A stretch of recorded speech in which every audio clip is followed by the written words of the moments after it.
Welcome. It is so great to have you all here. We're going to learn about enzymes tonight, and we are going to start with a pre recorded demonstration that I set up in my kitchen just a few hours ago. Let's watch it. I'm going to adjust myself to this, and here we go. The first step was to peel a raw potato. Then I put it in a food processor to make it into a raw potato smoothie.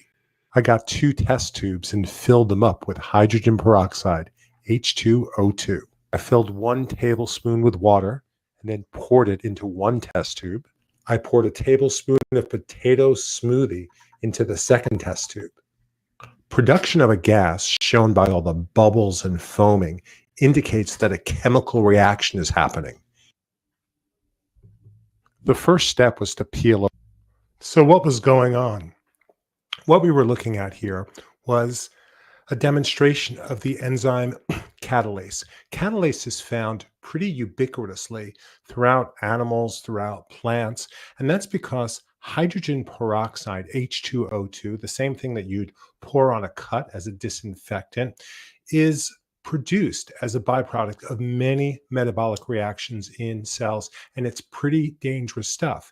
It is a very strong oxidant, and it can pull apart molecules like DNA and proteins, not something that you want to have happening in cells. What it'll do is it'll decompose hydrogen peroxide, which is toxic, into harmless water and oxygen. Here's a molecular model of catalase, courtesy of a protein data bank. And what does it mean to say that catalase is an enzyme? Enzymes are proteins that catalyze reactions that happen in living things. There's really not much more that is more important than enzymes in terms of life. And that's what we're going to be focused on tonight in this edition of the AP Bio Show. I am so thrilled to have you with me tonight. Enzymes are super important in the AP, IB, and college biology curricula, and that is going to be our focus. On the show tonight, in addition to the lesson of the week being about enzymes, we'll also have a song of the week, my song, Enzymes. We'll have our weekly quiz, and we'll have tips for learning the greatest subject of all, biology. And I am so grateful to those of you who are here, to those of you who have already chatted in and said hello. So let's start with a little bit of self-introduction. My name is Glenn Wokenfeld, also known as Mr. W. I'm a retired AP bio teacher, and my mission, well, it was my mission when I was a teacher, and it's especially my mission now, is to help you succeed in AP, IB, or college biology. I'm doing that through this show, through all of the stuff that you can watch on the Science Music Videos channel, and through my website, learn-biology.com. It's a complete AP bio curriculum. It has an associated app called Biomania, and I'm going to tell you more about both of those later on. But right now, let's move on into our lesson of the week, enzyme structure and function. And before we get too deep into the show, just a little shout out to those of you who have already chatted in, like Blake. Thank you so much for being here tonight. And thank you so much for chatting in and introducing yourself. So let's talk about the key properties of enzymes. Enzymes are proteins. Sometimes there are RNAs that have a catalytic role in cells, but we're really mostly talking about proteins. And they're proteins that catalyze reactions in cells. And what that means is that they lower the activation energy of a typical chemical reaction. Here's the profile of an exergonic reaction, one where the energy of the reactants is higher than that of the products over here. And what you can see is that without an enzyme, the amount of activation energy required to make this reaction happen is significantly higher than when an enzyme is present. And that's what enzymes do. They make reactions easier. They catalyze reactions in cells. And that increases the rate of these reactions. That's what we saw when I put the potato slurry into the test tube. There was a very, very small amount of bubbling that you could have seen in the uncatalyzed reaction on the left, the control, where all I did was add water. But in the catalyzed reaction, there was a ton of bubbling, there was a ton of foaming, and that's because the reaction was happening at a much faster rate. That's what enzymes do. Enzymes interact with specific substrate. What's a substrate? It's the thing that an enzyme interacts with.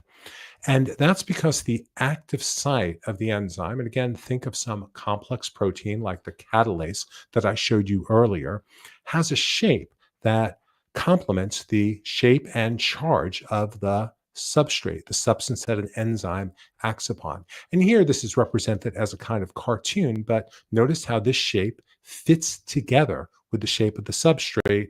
And as we'll see, it's that match that actually makes the activity of enzymes possible. Here's a more detailed view of enzyme substrate interaction. One here represents the enzyme. And there's something that's fundamentally inaccurate about this diagram, which is that enzymes dwarf their substrates. Enzymes tend to be very, very large proteins.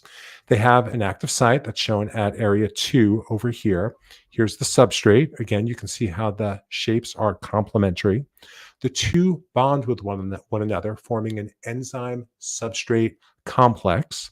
And that interaction between the enzyme and the substrate converts the substrate or the reactant into the product.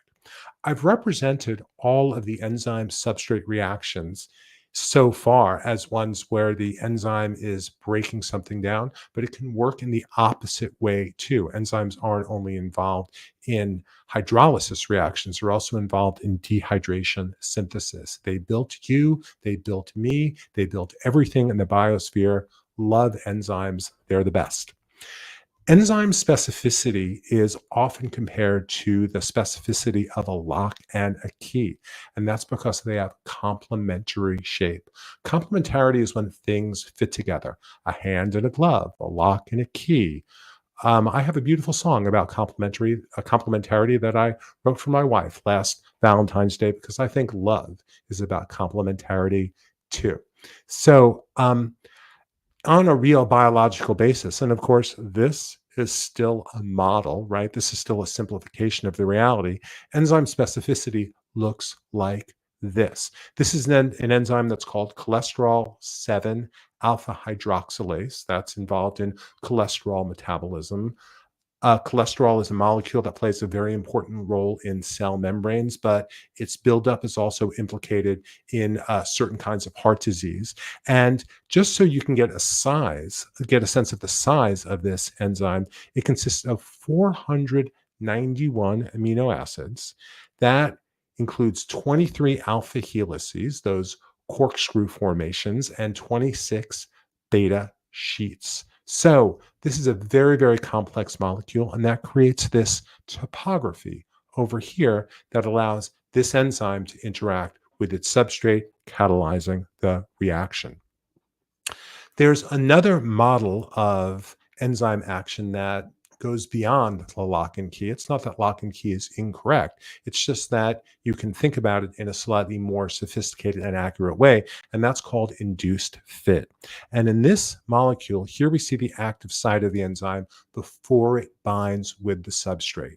Over here, it binds, and when it binds, notice that the active site changes shape a little bit.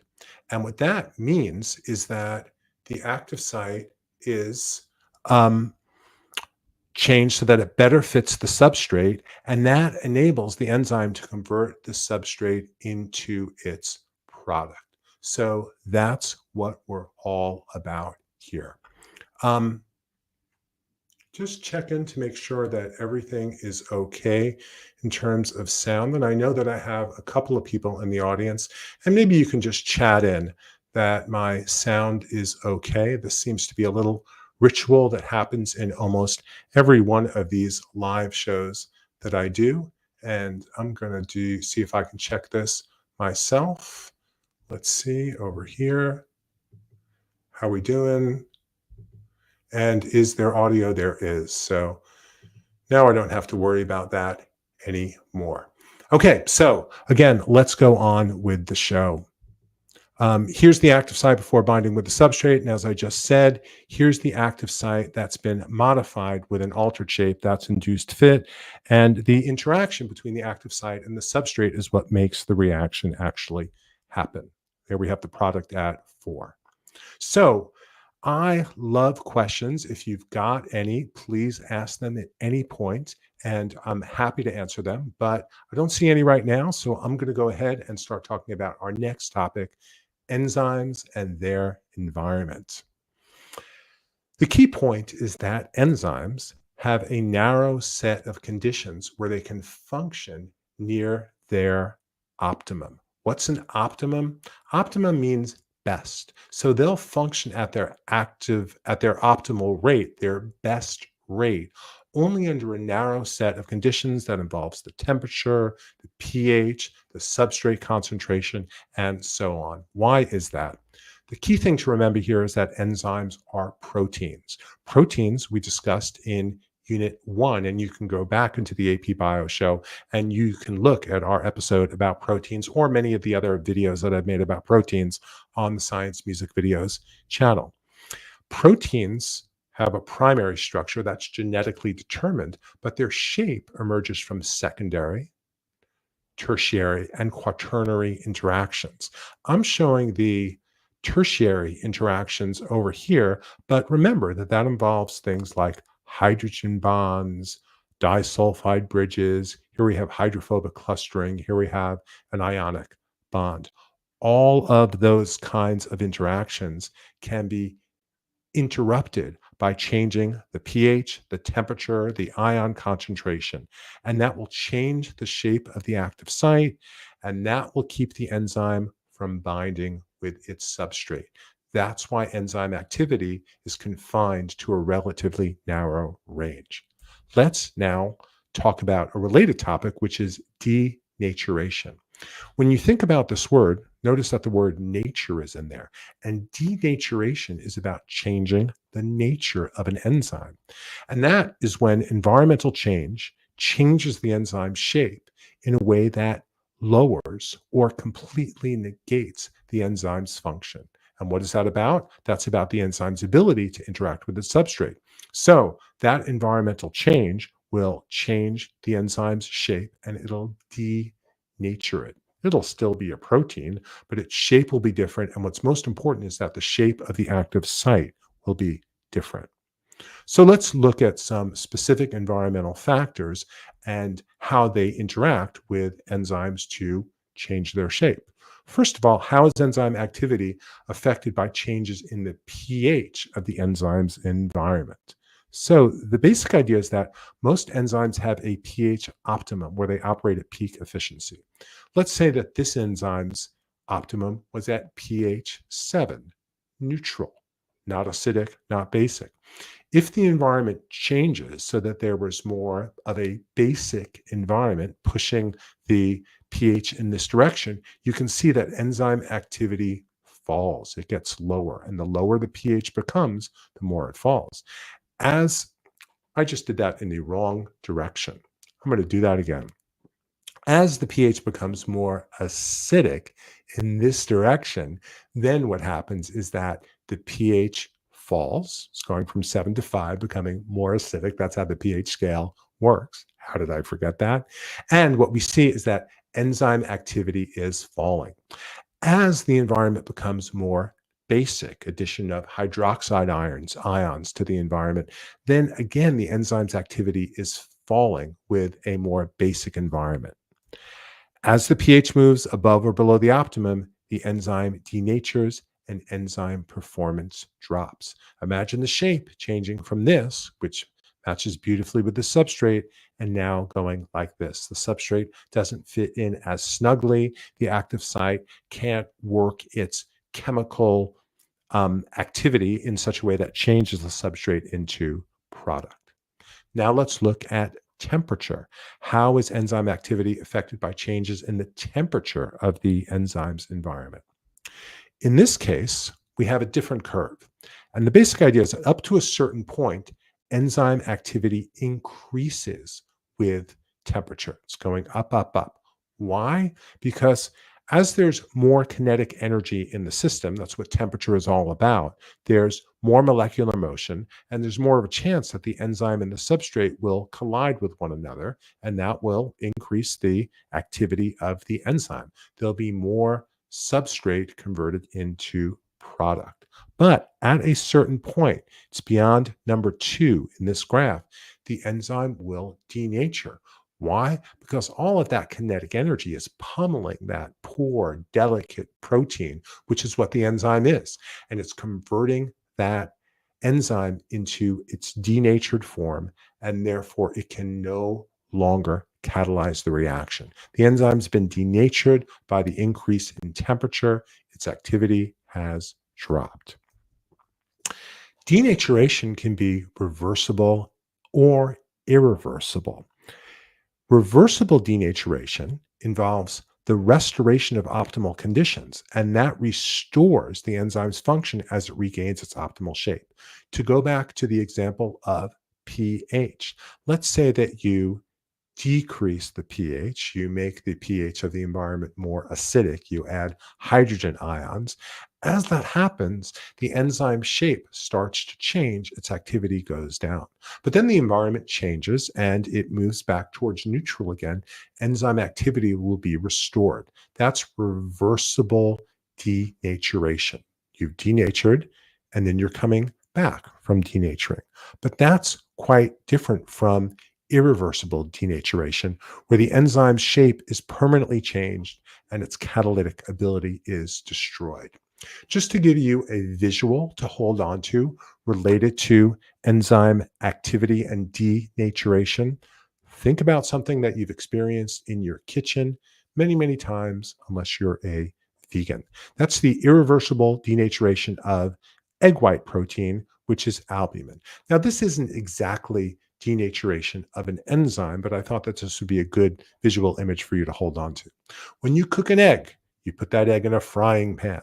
The albumin, the white, starts out as this clear protein, and then the heat changes it into egg white, this over here. And after you take that egg off the frying pan, it doesn't go back to its liquid form.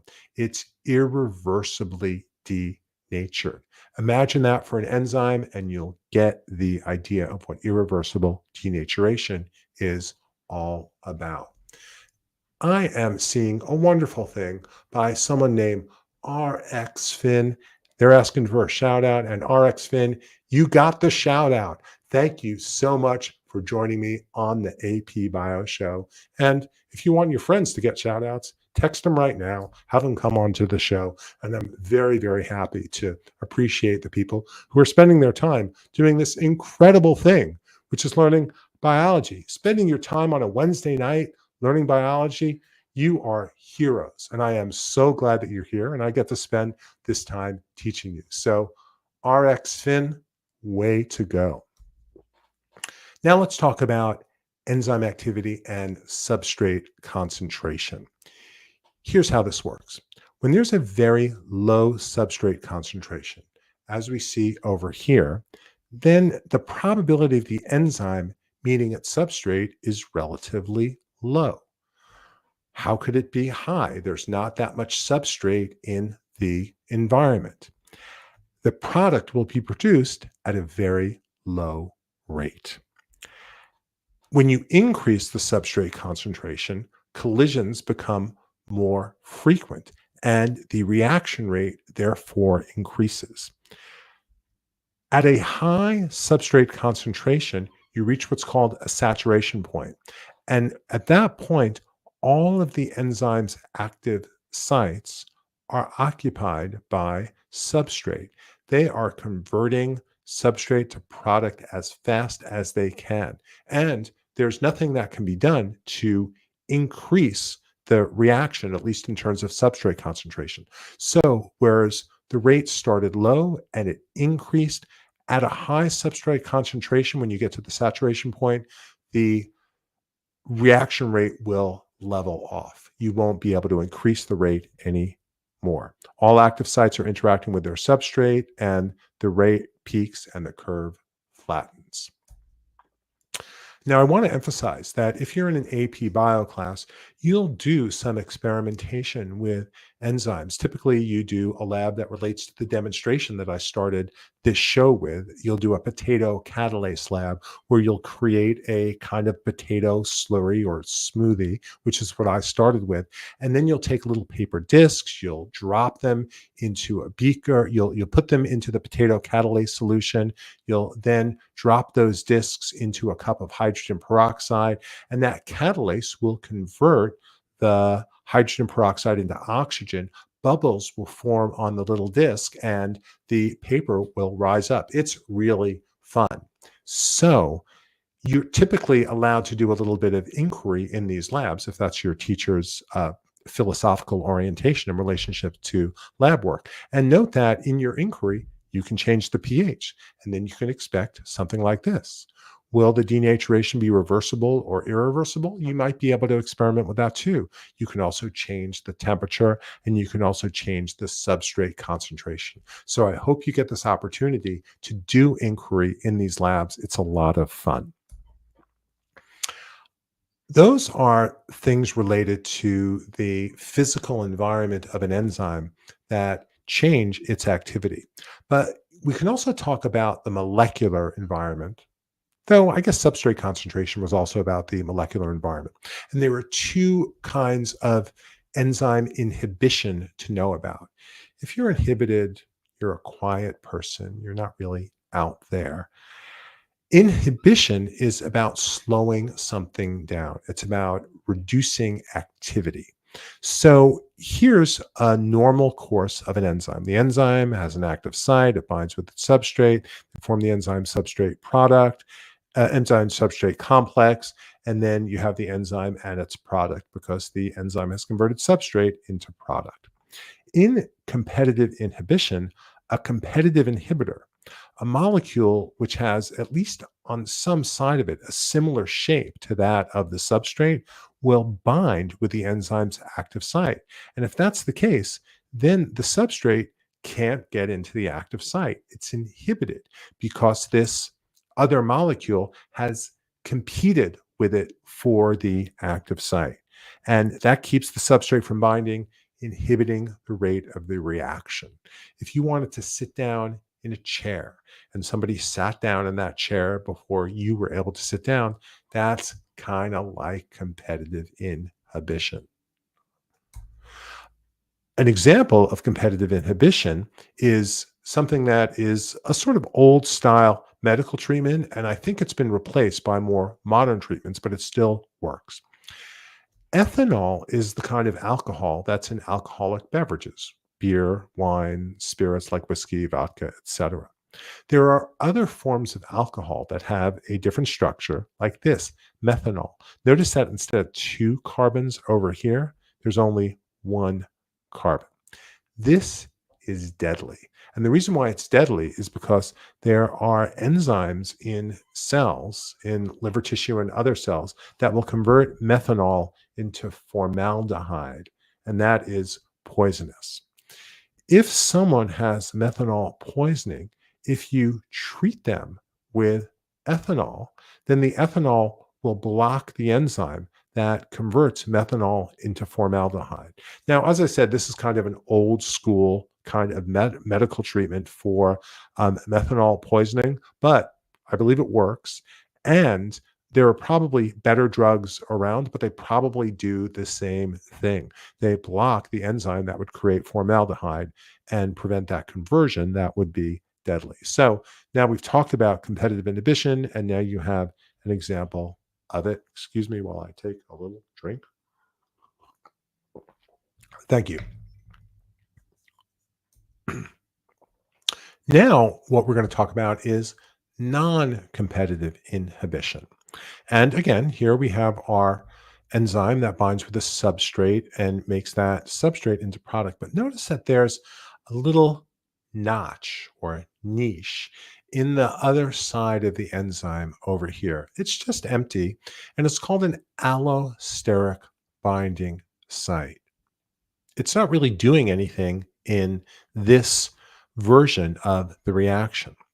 But if a molecule binds with that allosteric binding site, that has a ripple effect that changes the shape of the enzyme, including the shape of the active site.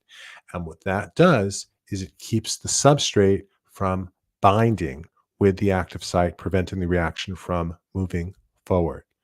Here's what I just said. Non-competitive inhibitor binds away from the active site at an allosteric site. Binding at the allosteric site has a ripple effect throughout the protein. Remember, the protein's made of amino acids. There are all these alpha helices. There are all these beta pleated sheets. If you bind over here, you might change one of those alpha helices, and that might cause a shift in the amino acids that are up over here, changing the shape in a way so that the substrate can no longer bind. Change in the shape of the active site diminishes or blocks enzyme activity. The way that I've explained this to students is that you want to sit in a chair, and I don't get into the chair keeping you, but I sort of put my finger where your back would be, which would make it really uncomfortable for you to sit in that chair. So you don't want to get poked in the back. So therefore, you don't sit in the chair. It's kind of as if I'm using an allosteric site to keep you from sitting in the chair. Maybe not the greatest analogy, but I hope it works for some of you. An example of non-competitive inhibition is the molecule cyanide, which is a poison. What it does is it binds with cytochrome C.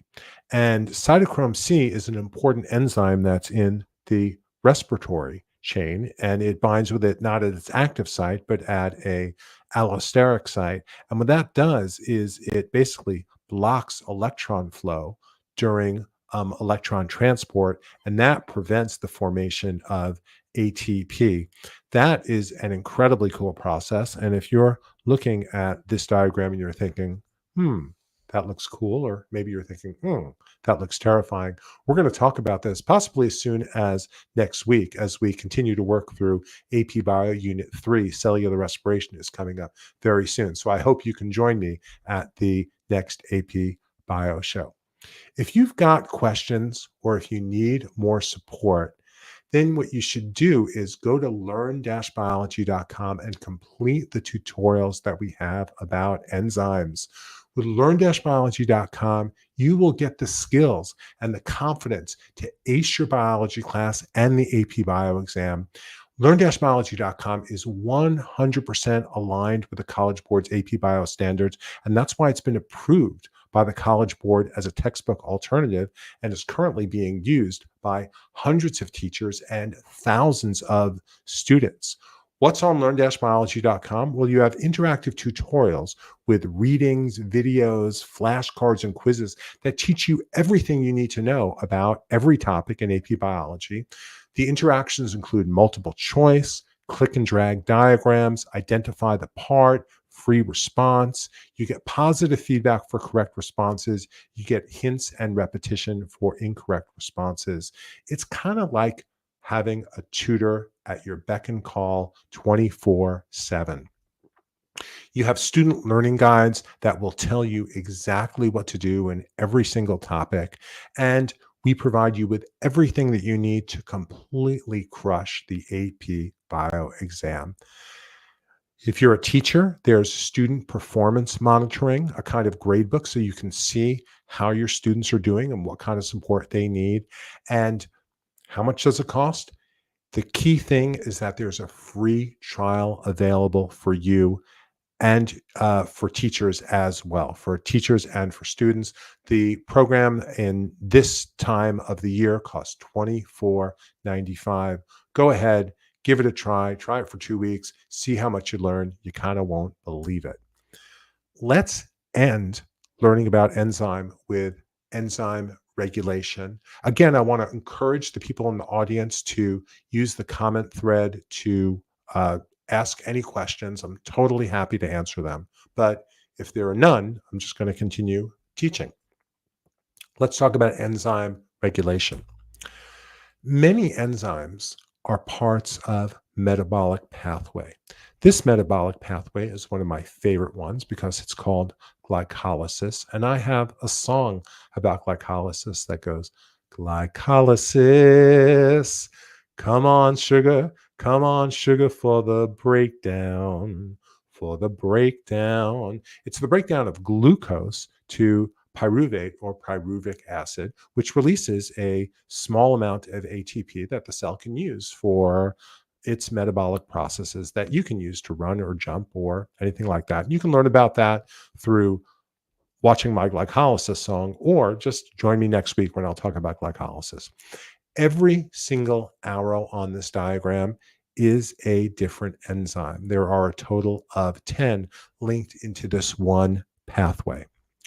Metabolic pathways, diagrammatically represented, work like this. A is the first reactant. It's the initial substrate. 1, 2, and 3 are enzymes, and B and C are intermediates. So enzyme 1, which has this active site over here at E, converts A into B. B is another compound with another name. It's a derivative of A. Enzyme 2 takes B and converts it into C. C is a derivative of B, an altered form. And then finally, enzyme 3 will take molecule C and convert it into D. So that is our pathway. D is the final product. Now, metabolic pathways can be controlled by feedback. In other words, enzymes are hardworking, but you don't want them to produce a product when that product isn't needed. So cells, organisms, need to have ways to turn enzyme activity off. Here, we have a slightly different version of what we looked at before. F is an allosteric site on enzyme 1. We just talked about allosteric inhibition, or we just talked about non-competitive inhibition related to allosteric sites on enzymes. So here, this little notch over here is an allosteric site on enzyme 1. E is the initial shape of the active site. And with the active site having this shape, then A gets converted into B and so on. What happens is that E prime over here is an altered form of that active site. And how does that happen? That's because D, which is the product of this metabolic pathway, will bind with this allosteric site over here at F. And when it does, that'll change the shape of enzyme 1's active site so it can no longer process the initial substrate. That'll shut this entire pathway down. And that's a good thing, because the adaptive rule is when the concentration of D is sufficient, then shut down the pathway that makes D. Cells need to be economical. Why? Because cells are competing in the great pageant of life.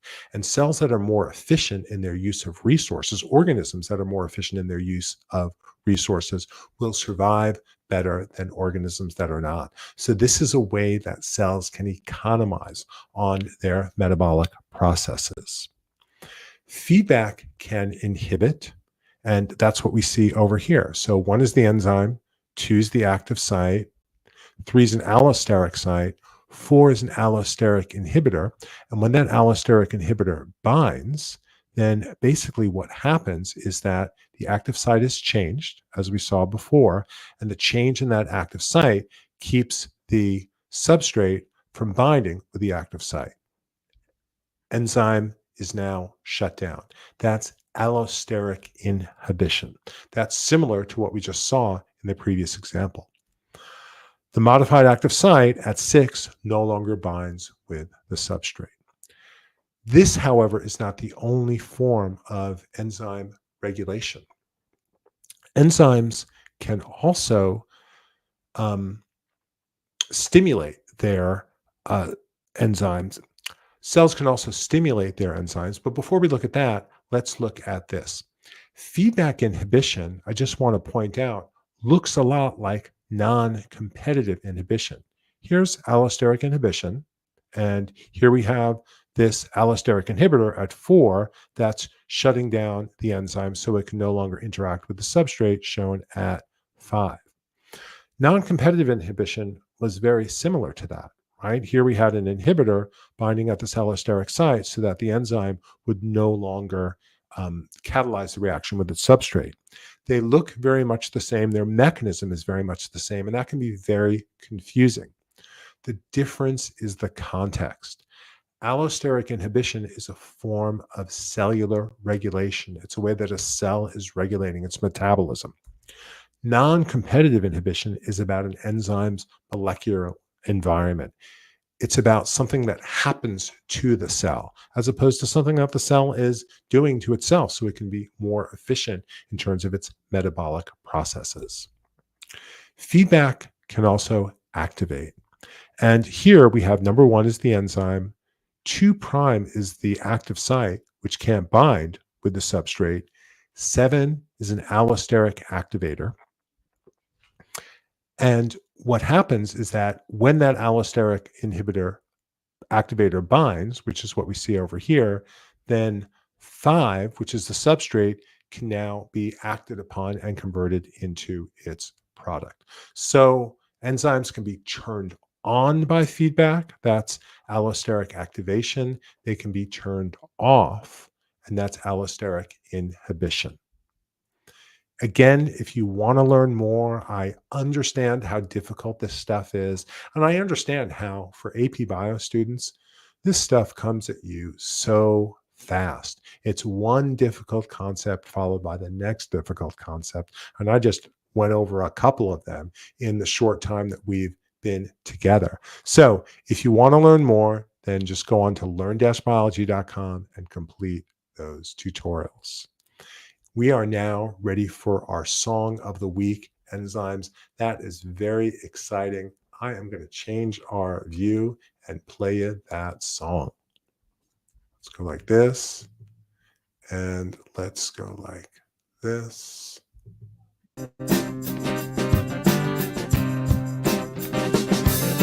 They're the protein catalyst in every organism, enzymes. Through enzymatic action, your metabolism's driven, enzymes. In Staphylococcus, jellyfish, tarantulas, and trees, they lower activation energy. Enzymes, in you and me now, enzymes. You got them in your cells where they do cellular digestion, enzymes. You got them in your mouth and in your stomach and intestines, enzymes. The thing an enzyme acts upon is called the substrate. They fit like lock and key with complementary shape. Enzymes speed up reaction rates. Enzymes. An enzyme binds its substrate at its active site. Enzymes. Bound together in a complex where they snuggle so tight. Enzymes. New bonds will form and break through to the active site's chemistry. Reactants become products. It's an enzyme specialty. Product gets released. Enzyme repeats its action readily. Enzymes. Like any molecule, an enzyme shape defines its function. Enzymes. Environmental changes shape leads to malfunction. Enzymes. Every enzyme has a pH where it catalyzes best. A pH change will send enzyme activity to rest. Enzyme also sensitive to easily upset. Enzymes. Raw heat until a certain point increases their efficiency. Enzymes. But too much heat denatures them, destroying their activity. Enzymes. That's why a fever running high is a dangerous situation. All that heat can alter enzymatic conformation. Keep it 98.6 for enzyme optimization. Enzymes. Enzymes in saliva will break starch into glucose. Enzymes. If you lack the enzyme lactase, then you won't enjoy milk lactose. Enzymes. Galactosemia and PKU disease caused by inherited enzyme deficiencies. Enzymes, they're what everybody needs. Enzymes. Enzymes. Enzymes. Yeah, enzymes. Okay, fantastic. Let's now move from our song of the week to our weekly quiz. And for our weekly quiz, what we're going to do is we're going to take a trip to learn-biology.com. Let me grab the right link.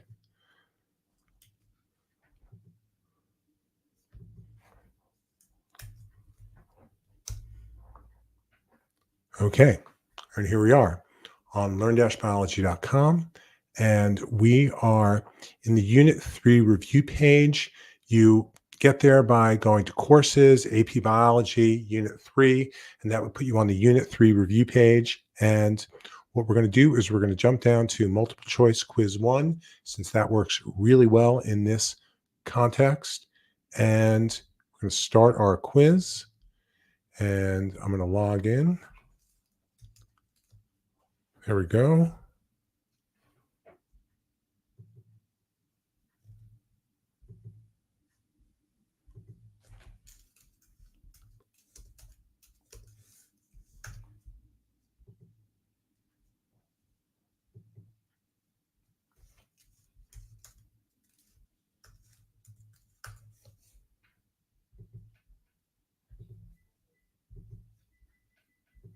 Oh, sorry for the difficulty.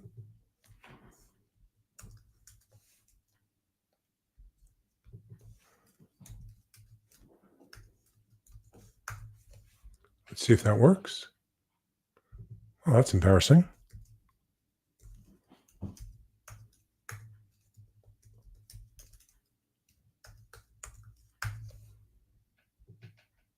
Thank goodness. Sorry for that delay. So here's how these quizzes work. When you log in, which hopefully for you will be an easier process than it is for me, you see this plus button over here? Just expand that. And then what you'll do is you just choose the area that you want to be quizzed on. You can be quizzed on all of Unit 3, or you can just do a part of it. So I'm going to unselect everything, and I'm going to select enzyme structure and function and environmental impacts on enzyme function. And we're going to do all the questions that are in that set, and we're going to begin practice. And it's pulled down these 5 questions. Now, here's what I'd like you to do. I'm going to read the question aloud so that those folks who are in our listening audience have a good shot at answering the question. I'm going to change my view a little bit. I'll put myself over there. Let's see if that works. Oh, yeah, very nicely. So here's our first question. Almost all enzymes are choice 1, carbohydrates, choice 2, lipids, choice 3, proteins, choice 4, nucleic acids. What are enzymes? I'd like to see some answers. 1 for carbohydrates, 2 for lipids, 3 for proteins, 4 for nucleic acids in the comment thread. I know it takes a couple of seconds for people to do that, but there are certainly enough people watching the show for me to see some answers. So what do we got? Our enzymes: 1, carbohydrates, 2, lipids, 3, proteins, or 4, nucleic acids. I'm going to count to 5, and I'm going to put in an answer. Come on, let's get those answers in, please. And let's try. Okay, let's see. Enzymes are they carbs, lipids, proteins, nucleic acids? Let's try proteins. And indeed, they are. And notice the feedback that you get. Excellent. Almost all enzymes are proteins. The exceptions are a few extremely important RNA enzymes, like the RNA in a ribosome, which is what catalyzes the reactions of protein synthesis. Let's go on to another question. And I am going to change my view to make myself like this. And nope. And how about this? Beautiful. Okay. So we have a diagram that has 3 Roman numerals. Roman numeral shows the enzyme not yet bound with the substrate. Roman numeral 2 shows the enzyme substrate complex. Roman numeral 3 shows the enzyme and its products. The diagram below shows the enzyme catalyzed breakdown of sucrose into glucose and fructose by the enzyme sucrase. The enzyme is represented by this orange enzyme icon over here. Which diagram depicts the enzyme when it fits the substrate best? Is it before the enzyme interacts with sucrose? Is it while the enzyme is interacting with sucrose? Or is it when the enzyme has its products, which are glucose, fructose, and a water molecule? Is it Roman number 1? Is it Roman number 2? Is it Roman number 3? Or all stages fit sucrose perfectly? And put a 1 in the chat if you think it's Roman numeral 1, enzyme not yet with the substrate. Put a 2 in if you think it is when the enzyme is bound to the substrate. Put a 3 in, and if it's when the enzyme has produced the product. And I'm seeing some responses, and that fills me with joy. Evan is suggesting that it's number 2 because of induced fit. Evan, let's see if you are right. Yes, way to go, Evan. Fantastic. According to the induced fit model, the binding of the enzyme with the substrate causes a conformational change in the enzyme in a way that maximizes the enzyme substrate fit. That's what you see in Roman numeral 2.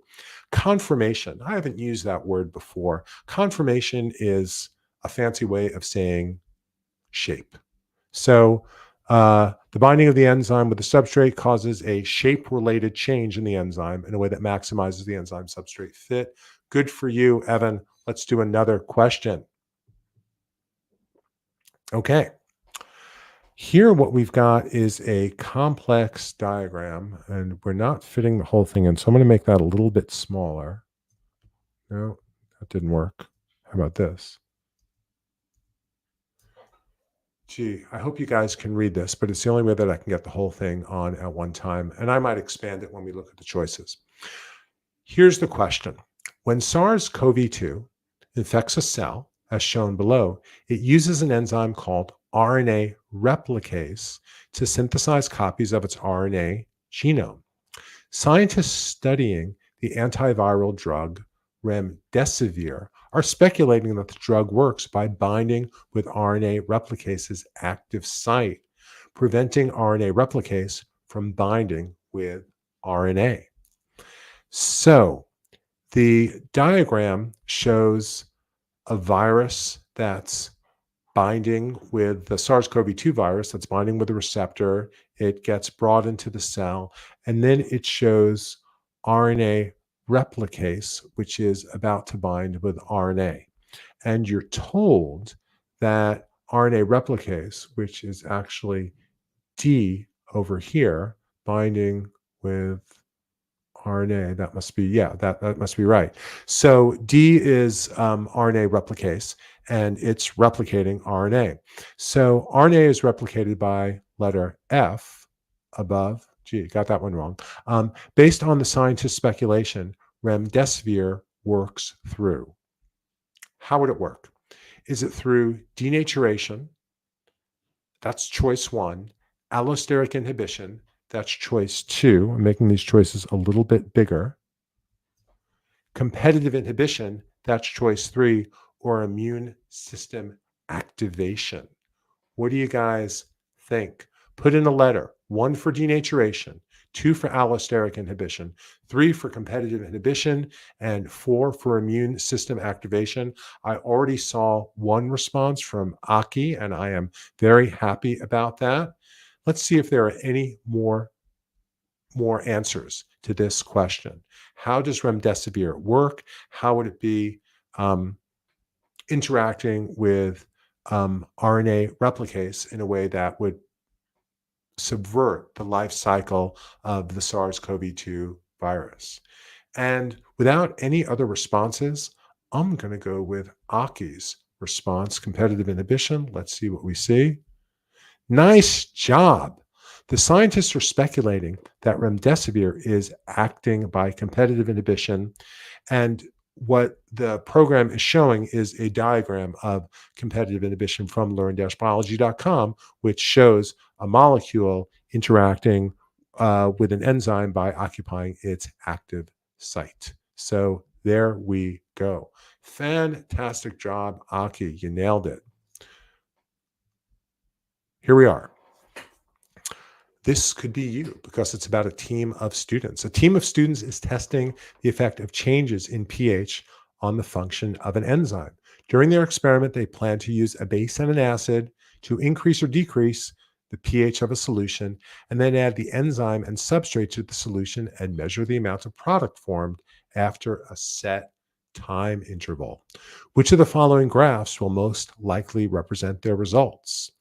Graph number 1 shows enzyme activity increasing and actually never stopping.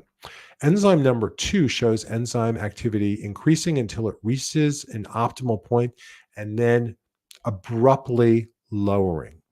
Enzyme number 3 shows a smooth curve, and the words lower and higher are on the x-axis. On the y-axis is enzyme activity. That's true for all of these graphs. And there's a midpoint where there's an optimum, a maximum level, and then it's lower to the left and it's lower to the right. And on the fourth graph, we have enzyme activity, and it rises and then it completely flattens out. So I just gave you the numbers of the graphs 1, 2, 3, and 4. And what I'd like you to do is put in a number. These students are experimenting with pH, changing the pH. So will it be graph 1 where enzyme activity is rising? Will it be activity 2 where it rises to a set point then abruptly falls? Will it be graph 3 where it rises, hits an optimum, and then falls on the right side? Or will it be graph number 4 where it rises and then flattens out? I want to see some numbers in the chat. And I see one person who's answered so far. I know there are more people than that who are watching. So I'd love to see some people just put themselves out there, try and answer. Let's see some more responses. Love to see a little bit more. And we're going to count to 5, 2, 3, 4, 5. And we're going to go with Aki's choice. We're going to go with number 3. And excellent job. As shown in graph 3, most enzymes have a pH optimum, a pH at which enzyme activity will be highest. Above and below this optimum, enzyme activity declines. Let's go to our next question. Which of the graphs below best represents the relationship between substrate concentration and enzyme activity? These are the same graphs that were in the previous question. And basically, the idea is that students are experimenting with the same thing. So which of the following graphs will represent the results of students who are experimenting with this factor of substrate concentration? Will, in choice 1, the activity rise and never decline? In choice 2, will it rise and then crash? In choice 3, will it rise to an optimum and then fall? Or in 4, will it rise and then flatten out? And I see another response, and it is 4. Good work. As graph 4 shows, for most enzymes, enzyme activity increases with increasing substrate concentration. So until there's so much substrate that all of the enzymes have their active sites filled, at that point, the rate of enzyme activity can no longer rise, causing the curve to flatten out. We've done all of our questions. Let's view the summary report. In this 5-question set, you answered every question correctly on the first try. And I just want to emphasize that if you felt as you watched that this experiment would be valuable, then just go to learn-biology.com, sign up for a free trial. If you're coming up on your Unit 3 tests or an enzyme quiz, you can do a couple of things. One is you can go to the Unit 3 review page, or just so that you know, I also have a complete tutorial about enzymes that you can do. And in fact, that is your plan for this coming week. Here we are. Okay, let's go back to our slideshow. We've done our weekly quiz. And what's your plan for this week? Your plan for this week is to go to learn-biology.com, then courses, then AP Bio, then Unit 3 enzymes.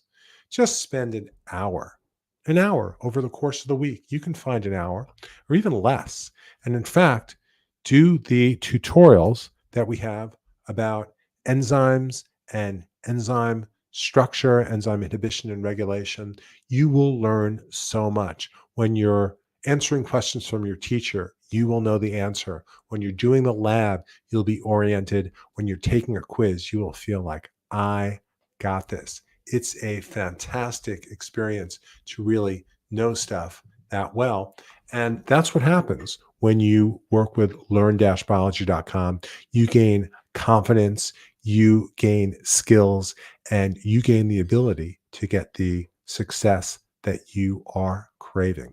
So I want to suggest that what you do right now is go ahead and subscribe to learn-biology.com and watch the next video that will be here. We've got a great Unit 3 review video. We've got multiple videos about enzymes on the Science Music Videos channel.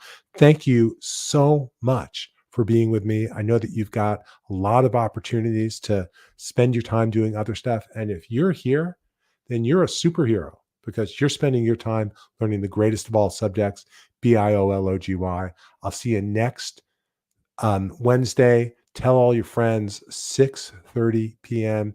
PST. That's when we have the AP Bio show. I'm so glad that I was able to be with you tonight, and I'll see you next week. Thank you.